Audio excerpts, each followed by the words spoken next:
Hello, I'm Edward Hunter and welcome to Qatar for highlights from the 7th and penultimate round of Season 2 of the VMS Platinum Split on Le Mans Ultimate. It was the title decider in the Sprint Cup, and on pole position by just 9 thousandths of a second was James Baldwin in the Toyota. The man second in the Sprint Cup, Fabio Grigoletto, had qualified third and held off Nicholas Hubin, who tried unsuccessfully to go round the outside the Italian at turn 1. Marco De Buono fared much better with his own attempt, snatching the lead from Baldwin, who survived minor contact with the Ferrari and dropped down to second. The man leading the Sprint Cup by 7 points was Jernej Simoncic. He had qualified down in 9th in the Peugeot, but made a place at the start when Mikołaj Hatruszki's Toyota went wide, allowing Simoncic alongside and eventually up to 8th. But it would take more than that to stop Grigoletto stealing the Sprint Cup title from him. In GD3, Luke Whitehead set his 6th pole position of the season, but his Sprint Cup rival Patrick Schindler was just 6 points behind and alongside him on the front row. They arrived level at the first corner, but Schindler was forced to lift off on the outside, allowing Remy Delorme's Aston Martin to relieve the German of second position. Schindler then also found himself under attack from the BMW of Thomas Lydon, whom he narrowly fended off into turn 2. Callum Cripps returned to VMS for the first time since round 4 in Sebring, and with the concertina effect on the first lap, he's able to muscle his way alongside Sebastian Wunsch through turn 6.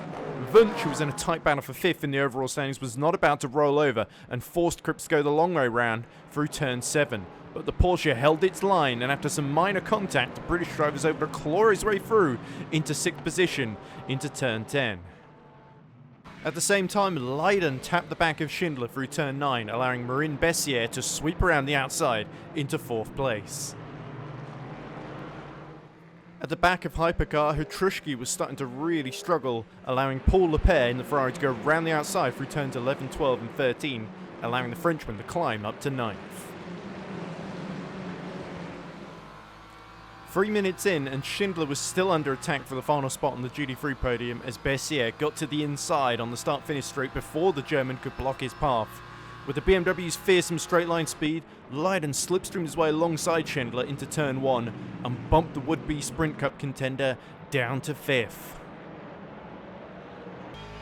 Cripps then had a snap of oversteer through turn 5 and had to briefly go off track, and Wunsch tried to go around the outside of him through the turn 7 hairpin, but was given the cold shoulder by the Porsche driver. It was a lap later that Cripps made another mistake, struggling to get the car to grip into turn 10, and this time he was not able to hold Wunsch at bay, as Cripps went wide and off track, enabling the yellow Mustang to go clean around the outside of him and retake 6th. 9 minutes in, and Bessier got a little too close chasing Delorme for second, and the rear got away from him through turn 4. The Frenchman was able to save it, but lost third to Lydon. A lap later, and the 5 hypercar leaders now had to negotiate the GD3 traffic at the same time. De Buono was briefly stuck behind Cripps at turn 10, causing a chain reaction as Baldwin, Grigoletto, Hubin and Gilhead all made slight contact with the car in front. Wunsch had to let the hypercar train through at the final corner, as Baldwin got a great exit to close on De Buono for the lead. The Mustang had a huge sideways moment though and tapped the side of 6th place Michi Hoyer. Baldwin is determined not to let De Buono escape in traffic as he shadowed him closely and then lunged to the inside going into turn 1. De Buono broke late on the outside and was just about able to hold the lead, but ironically it was the GT3 Ferrari of Whitehead that delayed the 499P and allowed Baldwin to spectacularly retake the lead up the inside as De Buono dipped into the gravel and dropped down to second. With 22 minutes elapsed, Wunsch was fed up of staring at the back of Schindler and decided to go for an undercut with an early pit stop. By half distance, Wunsch had caught up to Luca Fingard, going around the outside of the Porsche with ease into turn 6. Things would soon get worse for the Dane, however, as the back end of the Porsche 911 decided to explore the gravel trap in a high-speed spin at turn 14.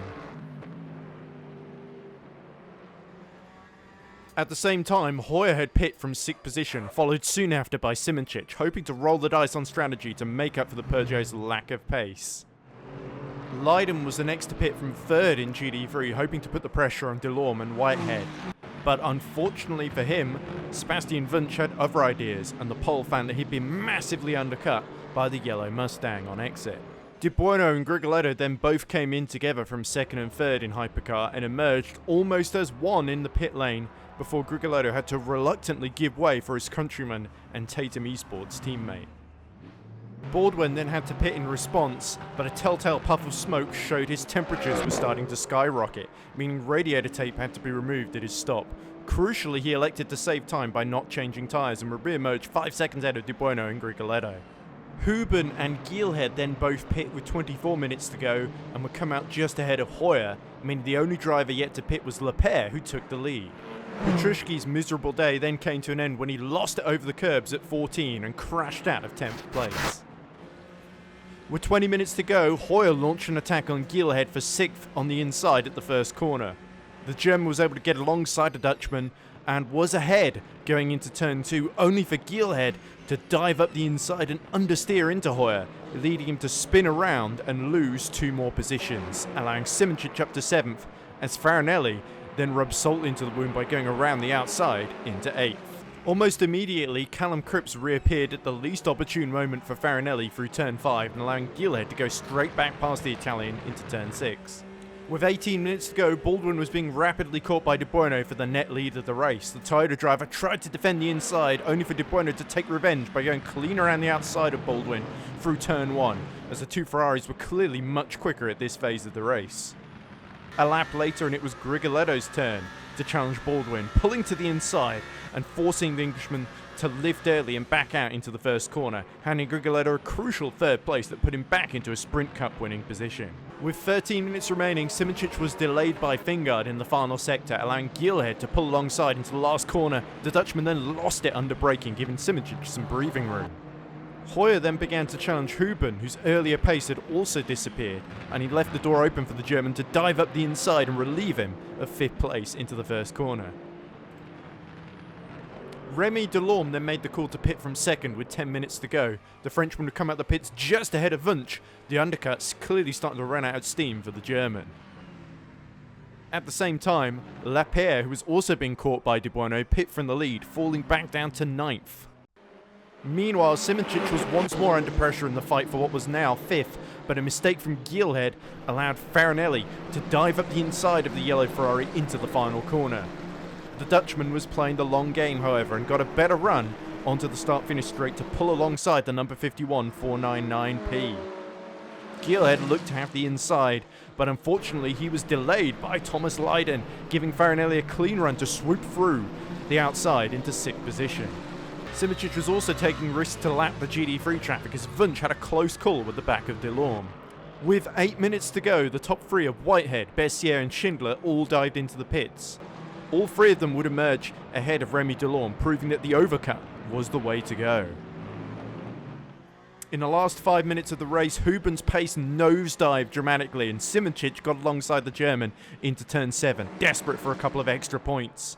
He then challenged again into turn 10 when a Peugeot-sized gap presented itself on the inside. Huben was caught unawares and Farinelli took advantage to climb up to 6th as well. As Farinelli now began to fight Simoncic, Huben made a desperate dive on him into turn 14 and clipped his rear tyre, sending Huben out of control into the wall and out of the race.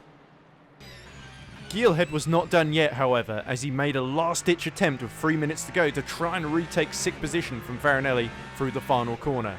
Farinelli proved himself to be a tough customer as he valiantly defended the inside into turn 1, but Gielhed got the better run into turn 2, allowing him to successfully pull off his dive up the inside that he so clumsily attempted earlier in the race. At the final corner, expecting that Hoyer might let Simoncic through for the Sprint Cup title, De Bueno decided to cover that off by slowing down to allow Grigoletto to take his 3rd victory of the season in a magnanimous display of sportsmanship between the 2 Tatum Esports teammates. In GD3, it was total domination for Whitehead, who led every single lap to take his 3rd victory in a row, and with it, $60 for the Sprint Cup title. Confirmation of the final results, Grigoletto wins by just 1/10 of a second in a race that him and De Bueno dominated, allowing them to do the late switch. Baldwin took his 3rd podium of the season 9 seconds back in 3rd, Hoyer got his best result so far in 4th, Simoncic limited the damage on a tough day in 5th, Geelhead had an eventful run to 6th ahead of Farinelli. Le pair could not get the fuel to last the whole distance and was 8th. Hubin and Kutrishki both had uncharacteristic accidents that stopped them meeting the checkered flag. In GD3, Whitehead led from start to finish but was less than 2 seconds ahead of Bessier, who secured his best result to date in 2nd. The ever-consistent Schindler rounded out the podium, strategy allowing him to leapfrog Delorme. Wunsch was 5th ahead of Leiden, Michel Rodriguez was 7th ahead of Fabien Ballet, a penalty for speeding in the pits limited Cripps to 9th, and Fingar got the Porsche home a lap down in 10th. Fabio Grigoletto steals the Sprint Cup by 8 points from Jerne Simoncic. Sven Geelhead takes 3rd and with it the final $15, whilst Hubin's crash resigns him to 4th. De Bueno finishes just a point ahead of Baldwin. Last season's champ Hoyer is down in 7th ahead of Farinelli, Petrushki and Arda Erchan, who rounds out the top 10. In the GD3 Sprint Cup, Luke Whitehead seals the title by 16 points from Patrick Schindler. Season 1 champion Kieran Prendergast still takes $15 for 3rd despite missing Qatar, as Remy Delorme misses out on prize money by just 5 points. Bessier is 5th, ahead of Wunsch, Wojtek Polesny, Timotej Andonovski, Leiden and Rodriguez. With just one more endurance round at Circuit de la Sarthe still to go, let's look at the overall standings. Grigoletto goes into the finale with an 11-point lead, meaning he just needs to finish 2nd to take the championship. Simoncic needs to win, with Grigoletto 3rd to overcome the deficit. Hubin is 33 points down, meaning he needs to win, with Grigoletto 9th and Simoncic 4th to steal the title. Geelhead is 4th, and the final prize money position is held by De Bueno, who is 4 points ahead of Hoyer, who in turn is just a single point clear of Baldwin. Erchan is 8th, Joe McCauley is still 9th, and Farinelli rounds out the top 10. In GD3, Whitehead leads Schindler by 7 points, setting up another winner-takes-all scenario. Polesny and Prendergast are still equal in 3rd. Wunsch is 5th, but only 1 point ahead of Bessier and 3 points ahead of Delorme in the fight for the final prize money position. Leiden and Andonovski are also still in contention for 5th, and Rodriguez again rounds out the top 10. So, just the final 2.4 hours of Le Mans left to go before we can crown our overall and endurance champions for Season 2. And don't forget, qualifiers for Season 3 are already open, so if you want to join the grid next season, join our Discord server and follow the instructions there so you can take part yourself.